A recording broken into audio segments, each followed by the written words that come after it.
Your Finance and Tax recommends a do not pass on House Bill 1344. 1344 seeks to increase the state aid distribution of sales, gross receipts, use, and motor vehicle tax 23% to political subdivisions.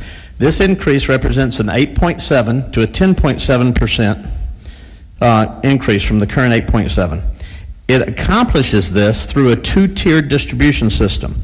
Tier 1 maintains the current distribution formula for the original 8.7% to all political subdivisions by population. Tier 2 changes the distribution of the additional 2% as follows. The first 0.5% of the 2% is distributed according to the current formula by population. The next 0.5% is distributed to cities with sales and use tax collections between 100 million and 1 billion. The final 1% of the 2% increase is then distributed to cities with sales and use tax collections over 1 billion. This action has an effective date of June 30th, 2015, and an estimated cost of $73.6 million over the next biennium. Your Tax and Finance Committee requests your concurrence on the recommendation do not pass with a 10-4. And Mr. Speaker, if I may, since I got names wrong, I'd like to invite Representative Nelson to ask a question, please. Is there any discussion? Representative Sukup.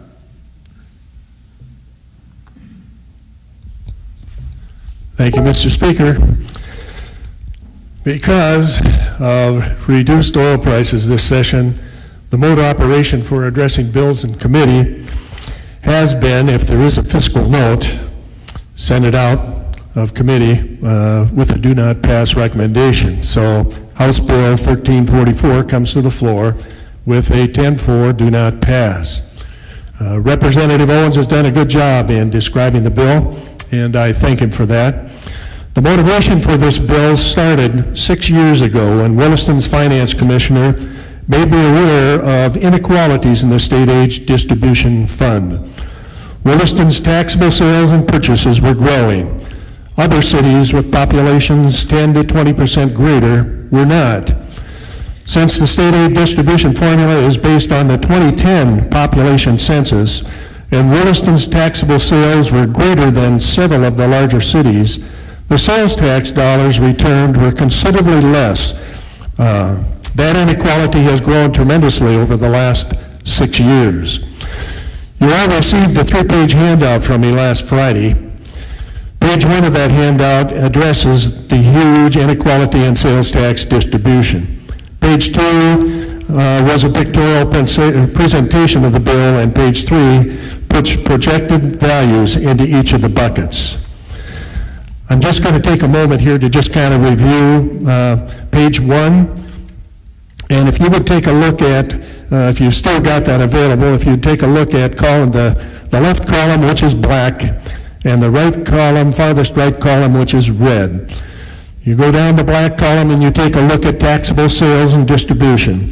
You take a look at Williston, which had about $3.4 billion, Fargo about $2.7 billion, a difference of about $700,000.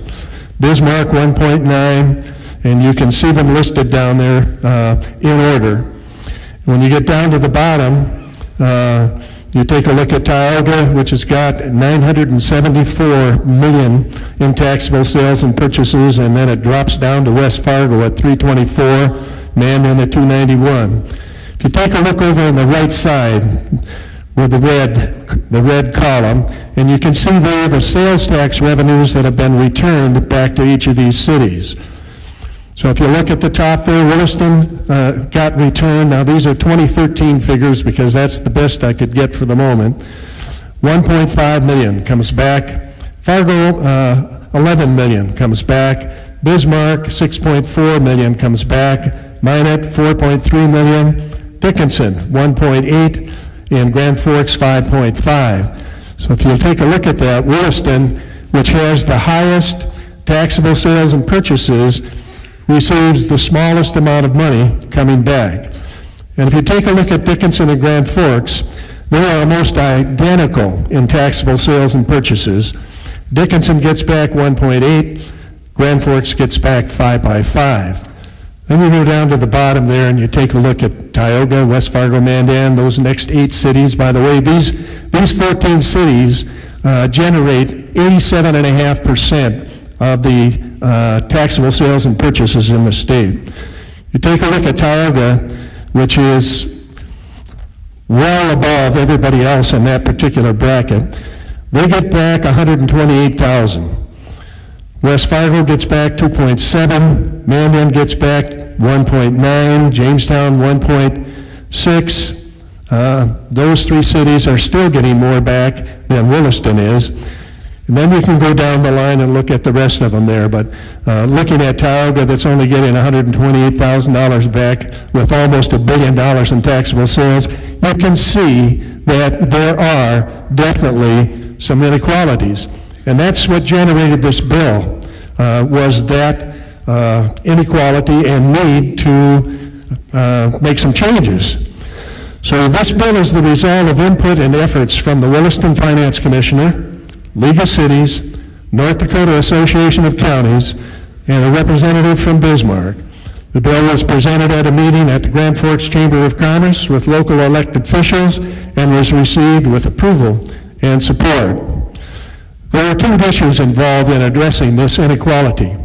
One is population, and that's currently using the 2010 census, which of course doesn't work. And the other is taxable sales and purchases. House Bill 1344 addresses the taxable sales and purchases. House Bill 1067 addresses the population issue, and we passed that bill earlier.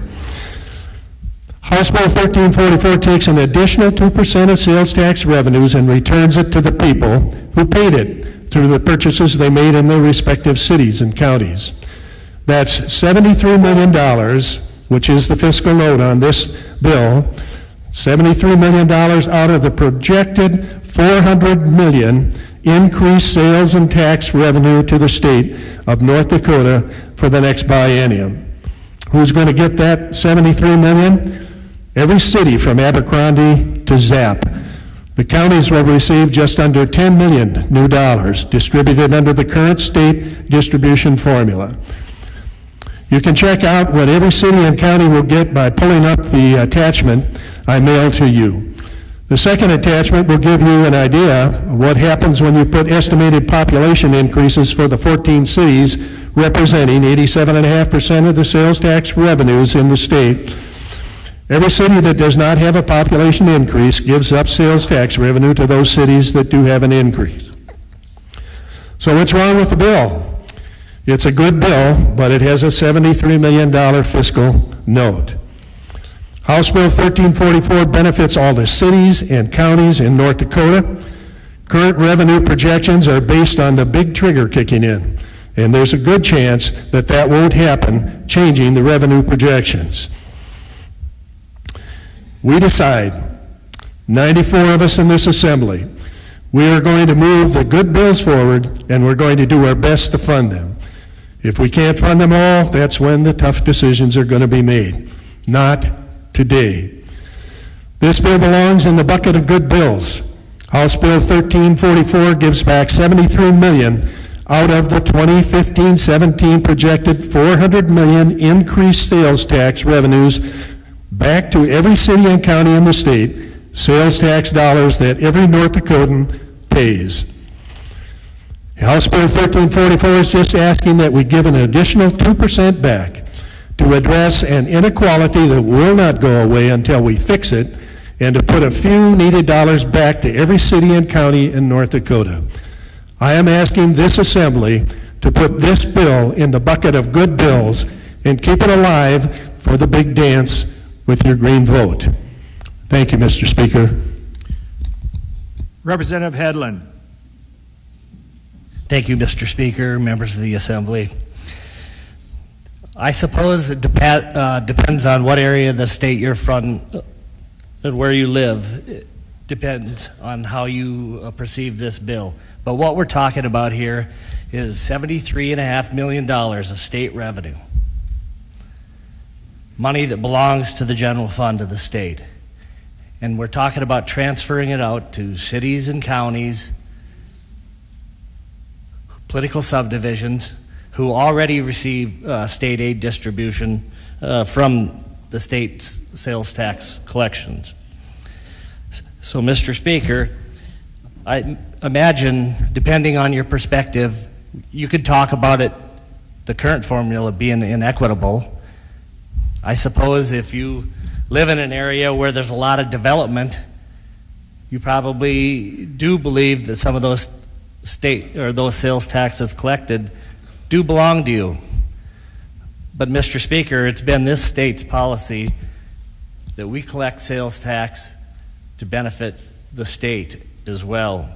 And that's what we're really talking about with this bill. This is a transfer of state dollars to political subdivisions, and the House Finance and Tax Committee believed that state revenues belong to the state, and therefore we ask you to uphold the committee's recommendation. Representative Sukup. Thank you, Mr. Speaker. If you don't think there's any inequities involved out there with the sales tax distribution, I refer you back to that first sheet. I mean, they are huge, and they exist, and they are not going away until we fix this bill. And the two bills that are out there, House Bill 1344 and House Bill 1067, those two bills together, they fix this problem. Not perfect, but it sure makes a great move towards making that huge gap much better. And as far as sending this money back to the communities, I mean, there's communities out there, these small communities in the state that have never gotten anything back for any reason. This is an opportunity for those communities to basically have a few dollars back that's going to help them fix a road or repair a building, which they've not been able to do for years and years, and it's going to help them not to increase their property taxes. This is a good bill. It needs to go in the bucket. It needs to go forward. You know, if we get to the end and we get it to the big dance and it can't make the last dance, it can't make the last dance. We don't know what those dollars are going to be until we get to that point. So once again, I would ask you to move this bill forward and give it a green vote. Thank you, Mr. Speaker. Representative Hedlund. Well, thank you, Mr. Speaker. Mr. Speaker, members of the Assembly, let's take a look at where these dollars are coming from. We've got an industry out west that is basically responsible for generating these huge increases in sales tax collected out in these particular areas. But, Mr. Speaker, members of the Assembly, we have industry across this state that is developing. We've got a $3.5 billion with a B, Mr. Speaker, my apologies, plant being considered at Jamestown and Spiritwood. There's also bills to consider to get this plant to sign on the dotted line and to begin with construction. There's bills over in the Senate right now that would exempt the sales taxes from that. Well, that's not going to be the case. It's not going to help a city like Spiritwood or Jamestown because the sales taxes will not be collected. And there's good reason for that, because we're trying to further develop this economy. So I think you can ask Fargo 20 years ago if they felt that maybe there was some inequity in the sales tax back then. I don't think we want to change policy every other year or when some certain area of the state feels like they're being deprived. I think that the current collections and distributions of sales tax is fair. Now, we did pass a bill that would help these areas a little bit because of their population growth, and I think that, Mr. Speaker, is fair. So please follow your committee's recommendation. Representative Ruby. Thank you, Mr. Speaker. I'd just like to clarify something as I'm listening to this debate. The State Aid Distribution Fund was put in place for those funds to go to cities and counties. The money was put in there as a replacement of the personal property tax that the legislature did away with. So the fact that we've been using the census has been stated. Some communities don't even receive their portion of it, and lost out on the personal property tax that they were able to allocate. I think is something we should have thought about a long time ago, with using other factors than just the census to determine the best allocation of the state aid distribution fund. So I guess, listening to the debate, I'd have to go green on this one. Representative Carlson. Well, thank you, Mr. Speaker. I appreciate the debate, and there's a long history to the distribution fund, like Representative Ruby just stated, going way back to the days of having a personal property tax, and I don't think we want to ever revisit that tax that we had on our citizens. But I think we need a little bit, sometimes you need to have just a little bit of a step back and have a reality check about what's going on around this place on the big picture of money. The big picture of money is, at this point in time, if you read your weekly sheet, we're a couple $2 billion overspent. Not an insurmountable number, but that's a pretty big number. But the point is that we have in front of us as well a surge bill that we're going to try and work on this week and do the best we can to get money out west. That bill, and by the way, we have set aside $1.1 billion in our SIF fund for one-time expenditures. The current status of the surge bill takes all of the $1.1 billion for that one bill. In addition to that, we have a formula change, a 60-40 formula change for the distribution of the oil taxes, which in many cases, depending on, and I was pleased to hear Representative Sukat say that the price of this big trigger isn't going to hit, even though I know he was speculating just like I am. We don't know what's going to happen with that, but our revenue numbers could rebound. And yes, we have the second half of this session to take a look at that. But it's never been my theory that we should pass a bill out to keep it alive and hope for the best. You know, the House has a responsibility. If we need to address a bill later in the session, we will, when things change after our March forecast or our April forecast. But there's a point in time we have to make some decisions.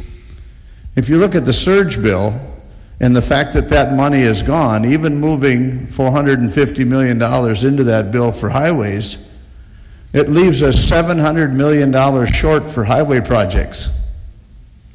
$700 million. And I would say if you talk to most people around the state, including the West, they'd tell you fix the roads. Fix the roads.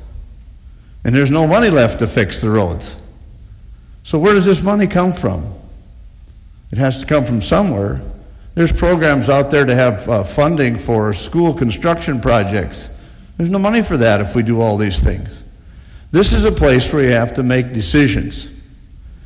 I think we made a great step forward this session when the bill came through that said, we'll count these people annually, so that when rapid growth communities like Watford City and Williston and Tioga and Dickinson have their census, instead of every 10-year-old number determining what they get in the distribution, they get an annual number, and that number pops up. We probably should have done that years ago, but we didn't.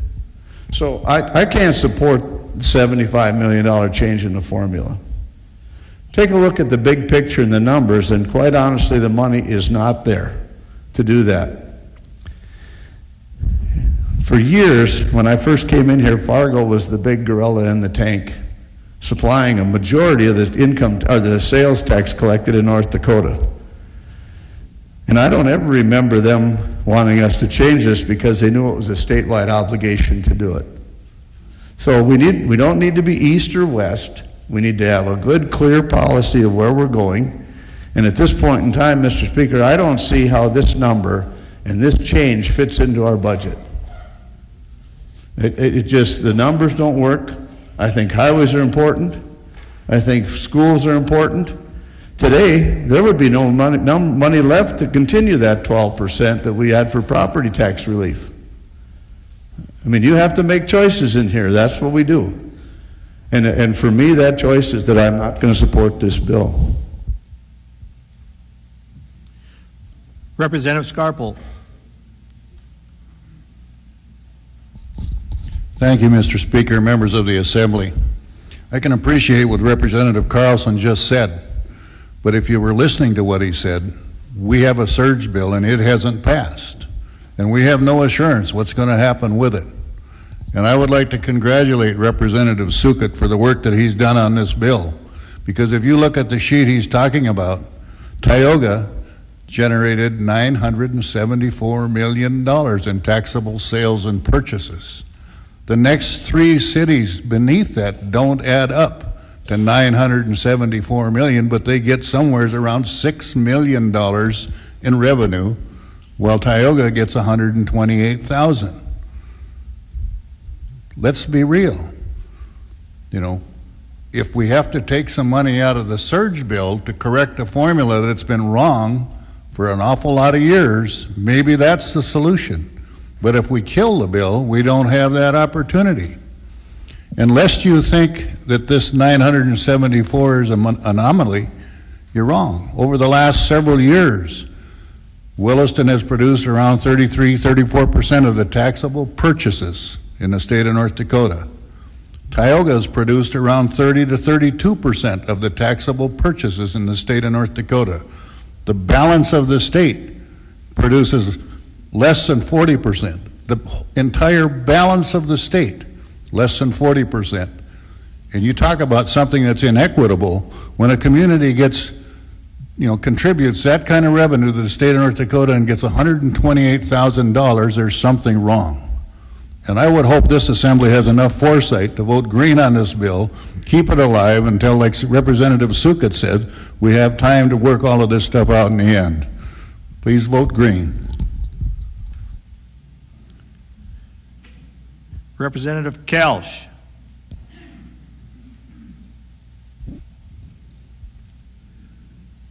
Thank you, Mr. Speaker, and I was wondering if the Majority Leader would answer a question.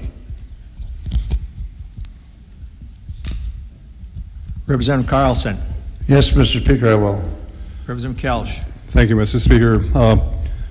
In your presentation a minute ago, you had mentioned that the surge bill would send money to the West.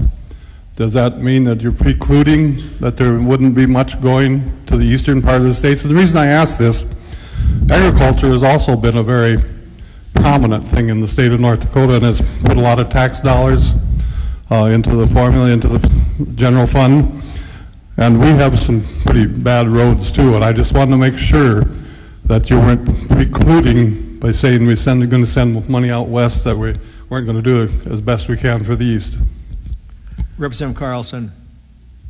Thank you, Mr. Speaker. The surge bill, as it came across to us, did have money for roads in the east. It had oil-producing counties and townships and cities, and then non-oil producing. And that's the status it's at today. I'm not quite sure how to respond to the comments that because we haven't passed the surge bill, we better pass something. I'm not sure that's the right way to do business, because everyone, at least that I know of, realizes that we have a commitment to the West. Whether or not, the point is there enough money left to run general government when you're done and to fund all the other things that are walking through this chamber? And I want to remind you that we have allowed local subdivisions the ability to charge sales tax. And in many cases, a lot of them have a tax beyond our tax. And they've used it for all sorts of different purposes. But that tax has increased every time that those purchases have increased. And population-based distribution is not a bad distribution. And when you don't have many people, you're not going to get much money. And I'll also remind you that most of those purchases came from businesses that were buying products, not from individuals living in the community. So a majority of those were big purchases taken from businesses who are developing that area.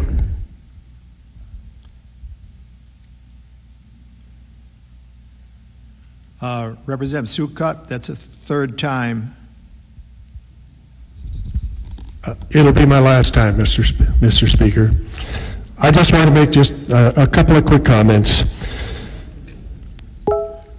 When you talk, I guess I need to call you out of order. The rule 306, no member can talk more than 2 times. Sorry. bill.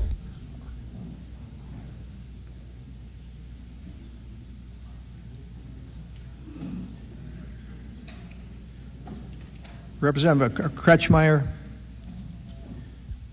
am I correct in House Rule 306 that no member can speak more than twice, other than the chairman of the committee or the majority or minority leaders and the bill carrier? I believe that, Mr. Speaker, I believe that is the correct ruling. Representative Sukup, I will have to rule you out of order. Representative Larson.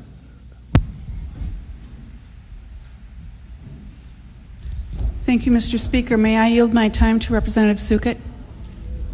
Representative Sukup, will you yield to a question? Oh, excuse me. May I yield my time, my time to speak? No, you may not. Representative Onstead.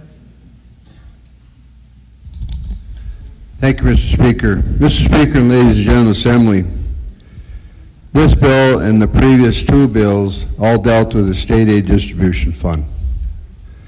And if you go back to the history, and part of that was mentioned, it was in place of personal property tax. Can you say that the current distribution has kept pace with inflation? And it hasn't. It has been equitable. We looked at change because of the population. It was a decennial census. And so it was asked to change that in the current year so that population can be a little closer to what's going forward. The discussion today is setting priorities. We mentioned earlier the amount of dollars that went to the western counties last year, western cities last year, or last session. So today, we know where our revenue is at. Our revenue is short. And so really about setting priorities at that point.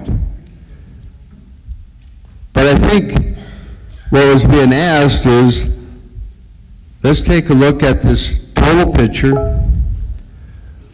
We know that funding for the eastern North Dakota, eastern counties and cities, that has to be part of this whole question.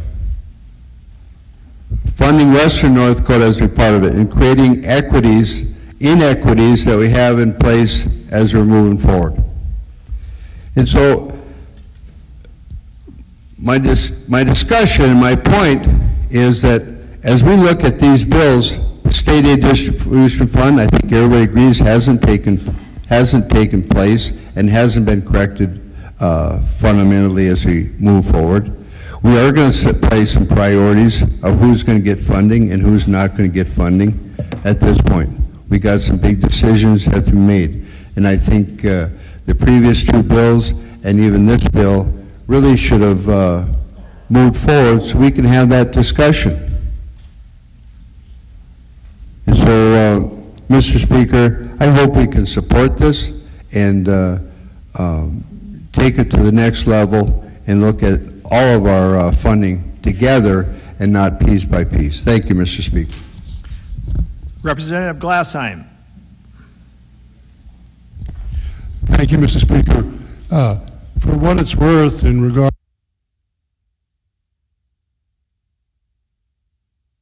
to Representative Sukup's request, my reading of Rule 306 is that no member may speak more than twice on the same question without leave of the House, which I interpret to mean that if the House had a motion to permit him to speak a third time, that would be legal. I don't make motions too much around here, so I won't, but just FYI. Representative Strindon. There we go. Sorry. It's been happening all day. Thank you, Mr. Speaker. Members of the Assembly, I was going to ask Representative Sukup to yield to a question, but I would make the motion for him to speak a third time.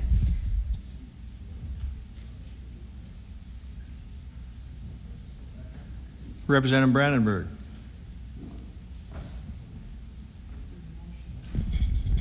Thank you, Mr. Speaker.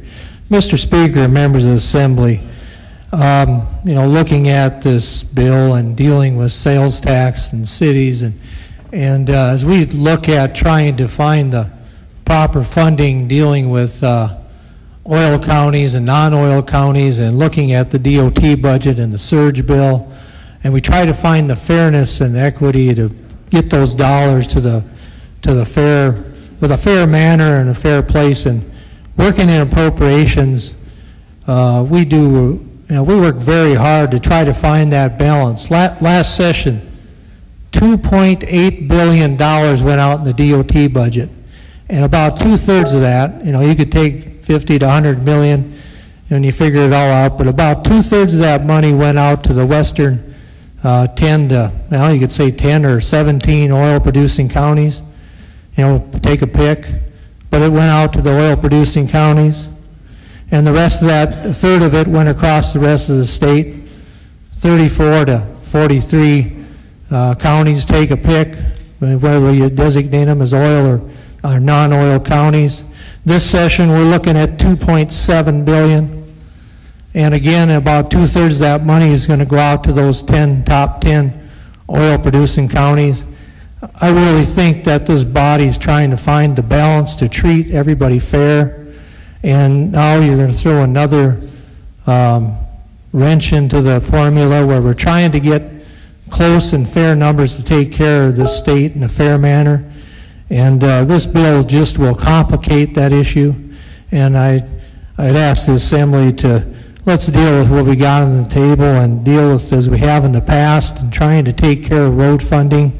And because if you take it from one area, you're going to take it from another. And Mr. Chairman and members, Mr. Speaker and members of the Assembly, I'd ask you to give it a red vote. Representative Mooney.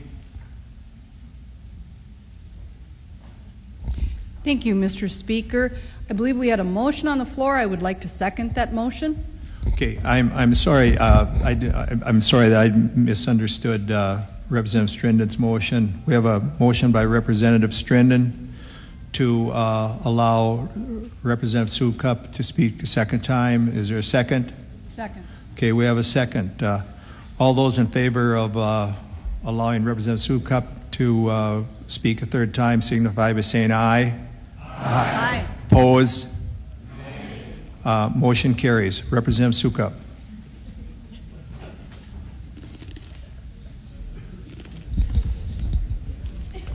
Well, I'm sorry to cause a little promotion, but actually I thought as the bill sponsor that I would have an opportunity to speak again after two. So I apologize for that, but thank you for letting me just make a couple more points. Number one, the comment was made that we could kill this bill and take a look at what's happening when we get to the end and then pull it back again. Chances of that happening are, I would say, nil and none. And I'd also say that 1067 works. It helps. That bill helps, but it only addresses half the problem. It still would bring Williston up if we were to use the projected figures that I used in the email that I sent to you. Would bring Williston up to probably about 6 million, would still leave Fargo at 11 million. So it addresses that issue some, and it helps. So I surely don't deny that. The other thing is the money for this bill is coming from sales tax. It's not coming from oil. When you talk about the surge protection, the surge bill, and when you talk about the gross production bill, those basically are going to revolve around oil monies. This is sales tax money. It's not the state's money. It's our money. And although the state needs it, and I don't disagree with Representative Carlson, we have a big job in front of us, trying to figure out just exactly how we're going to make all of this work in the end. But I hate to see this bill go away. It needs to stay till we get to the end. And like I said, when we get to the end, if we need to bring this bill to the big dance, and you know, if it can't make the last dance, in the end, it can't make the last dance. But we've been working with this for the last 6 years, and it's time to address this issue. So, thank you, Mr. Speaker. Representative Delzer. Mr. Speaker and members of the Assembly, I wasn't going to speak on this, but I think I will. First place, let's take a look at where this sales tax money comes from. Most of it is coming from what's going in the ground with the oil industry. The pipes, the fracking, everything else. That's where most of this is coming from. 1067 takes care of the population change. You know, and that, take a look, if we have 100 rigs instead of 200 rigs, then this would be way unequitable again. We have everything else, you know, and everything's live till the end. Any of us that have been here longer than 1 or 2 sessions knows that everything can come back in the end. You know, if there's all sorts of money and we want to take a look at this, we can. But now is not the time to do it. We need to be positioned where we can live with what we have, with what's in front of us. I would ask for a red vote. Is there any further discussion? Seeing none, the House has before it for final consideration House Bill 1344. The clerk will open the key and you may record your vote. Has every member voted? Does any member wish to change your vote? The key will be closed and the clerk will take the record. The final vote shows 43 yea, 49 nay, 2 absent and not voting. House Bill 1344 is declared failed. The Speaker